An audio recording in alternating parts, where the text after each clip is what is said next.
This is the time of year where, for right or for wrong, we start to label teams and put a narrative around them.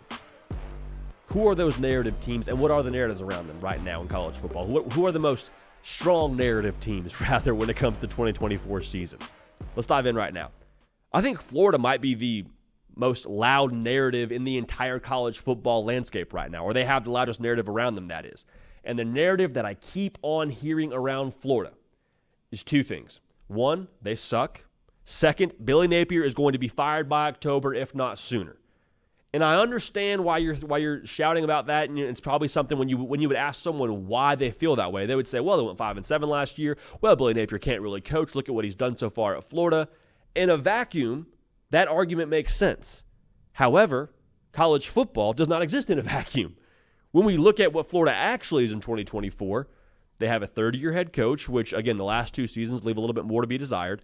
But this whole thought that he can't coach or that he can't develop, I don't understand that. Billy Napier went 41-12 at Louisiana. Okay, so he can coach. We've seen that. Can he coach at the SEC level?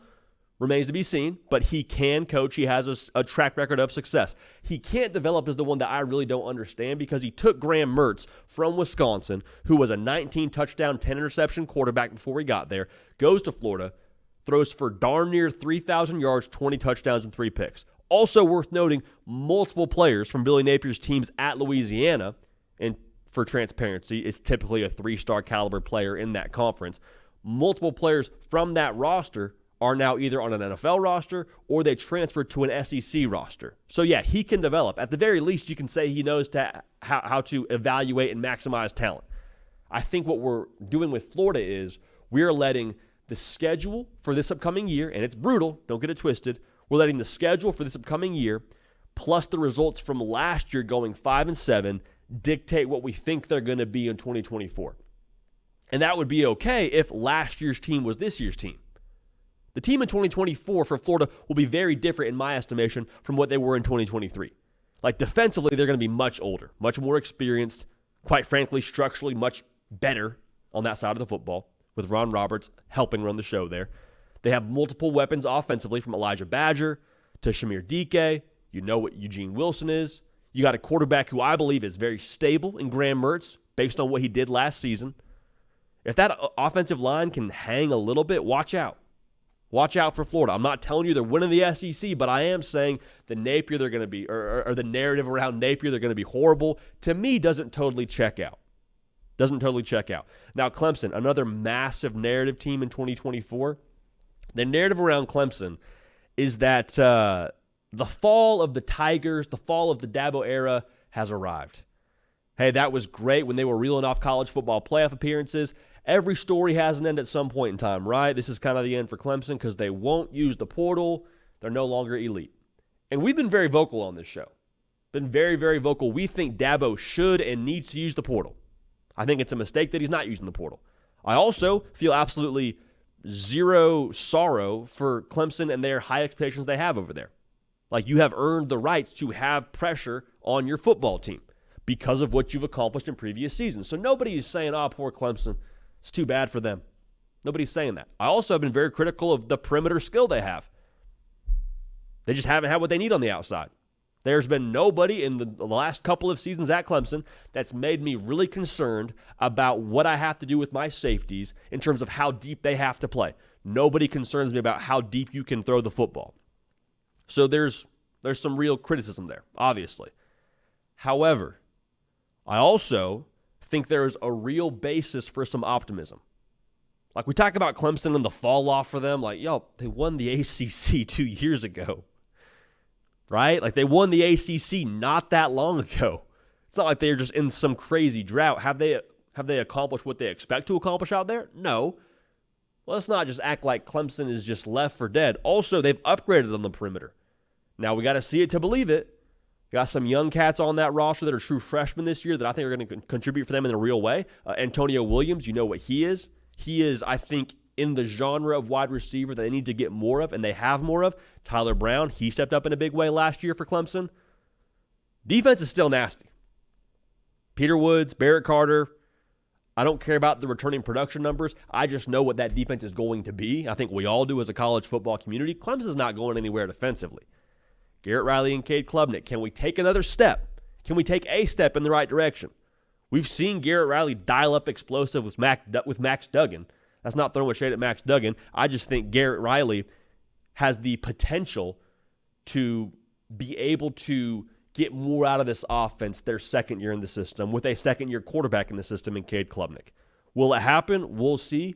But the narrative that Clemson is just left for dead, I don't believe it. Vegas doesn't believe that, as I think they have Clemson as the second-best odds to win the ACC right now, according to FanDuel.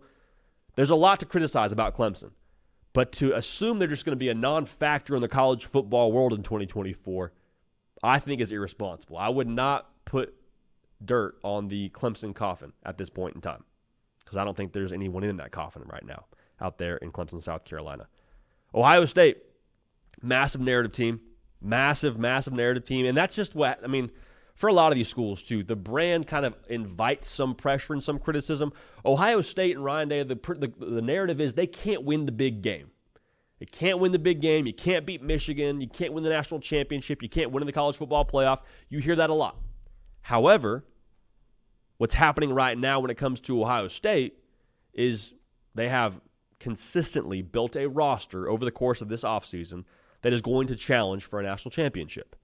Now, folks in Ann Arbor are saying, oh, whatever, forget about that. That's fine. Say what you want. But I think the thought that they can't win the big game to begin with is a little bit irresponsible because you look at the big games that they have won. Yes, the Michigan game is the one you got to win. Yes, they got to win national championships.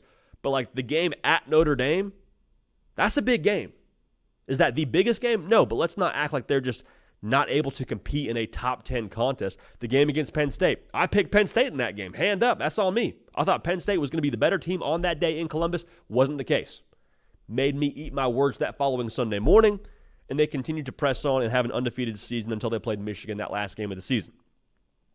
The thing with Ohio State, too, is it's like there's this narrative that they just go out there and they choke in these big games. And I understand the second half of the Michigan game a couple years ago leaves something to be desired. But last year, you take Michigan to the final drive, the national championship team to the final drive, have a chance to go win that game. You don't get it done. They didn't choke. Year before that, you played Georgia in the college football playoff. You kick that field goal, different story right now about Ryan Day. Different narrative around Ohio State. We're probably talking about Ohio State going for their second national title in 3 years. Right?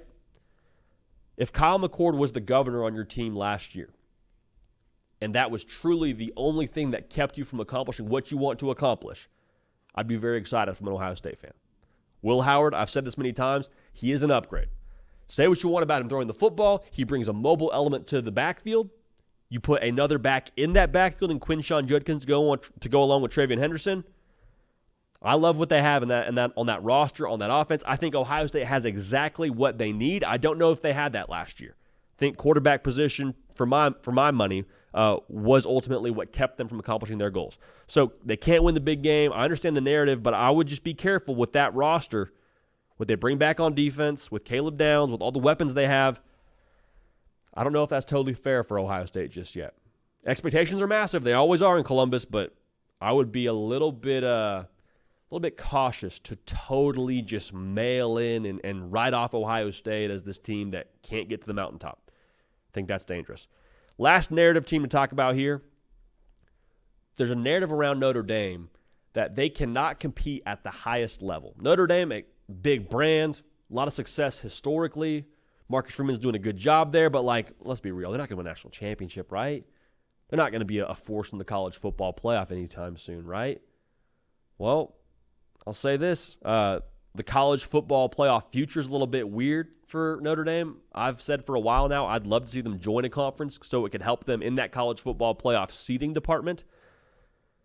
The problem for Notre Dame used to be their caliber of roster. Like it or not, that was the case. They didn't have the depth or the high-level roster talent to compete with the Alabamas, Georgias, Ohio State, so on and so forth. I don't know if they're totally on that same playing field just yet, but Marcus Freeman, in a very short period of time, has continued to trend in the right direction with how he's put it together. They hit the portal, got some more weapons, got some more explosivity in that wide receiver room. went and got a quarterback in Riley Leonard who's got some real juice to him. It all rides with him, in my opinion. If they can push the ball downfield and actually capitalize on the explosive playmakers they have on that roster, Jeremiah Love being another one of those guys, this is the year where maybe you don't totally dispel this narrative, but I think this could be the year where you change the way that you're perceived. And if Notre Dame is able to make a deep college football playoff run, we've said it before on this show, if they make a deep college football playoff run, and I'm a recruit, I view Notre Dame differently. Now, there's still the obvious barriers, I put in air quotes for those y'all listening on podcasts, to Notre Dame getting that top-level talent. The climate when it comes to, the winter time, how, if Southeast recruits, they got to go past a couple SEC schools to get to your campus. That's all true. That's all fair. Academic standards, that's true as well. But I do think if you're able to prove that, hey, we can compete for national titles here at Notre Dame, that narrative is just that, a narrative, I'd look out, because then you start to recruit not just the top 10 level, you start to recruit the top 3 level if you're Notre Dame. And Marcus Freeman prioritizes acquiring talent. He's proven that many times. I wouldn't sleep on Notre Dame. And I'd be very careful to fall into believing that narrative completely, especially with this 12-team model. Notre Dame gets hot. The Mike Denbrock offense now kind of looks like it did last year at LSU, which is a big ask. Could get interesting. Could get very, very interesting, and that narrative, I think, would be retired, to put it simply. So, Florida, Clemson, Ohio State, Notre Dame, all narrative teams. Let me know in the comment section who your narrative teams are and what's being said about them, and maybe we'll discuss it on a future show. But narratives, man, they're a very dangerous, dangerous thing in the college football world. You can't trust everybody. You can't trust all those offseason headlines when it comes to this time of the year, because a lot of times those offseason headlines are just that. They're just words on a page, and tend to steer us the wrong direction when it comes to that first month and so on of the season. Hey y'all, thanks so much for watching. Subscribe to the channel here to make sure you don't miss an episode of The Hard Count. Also be sure to check out other videos on the On3 YouTube channel.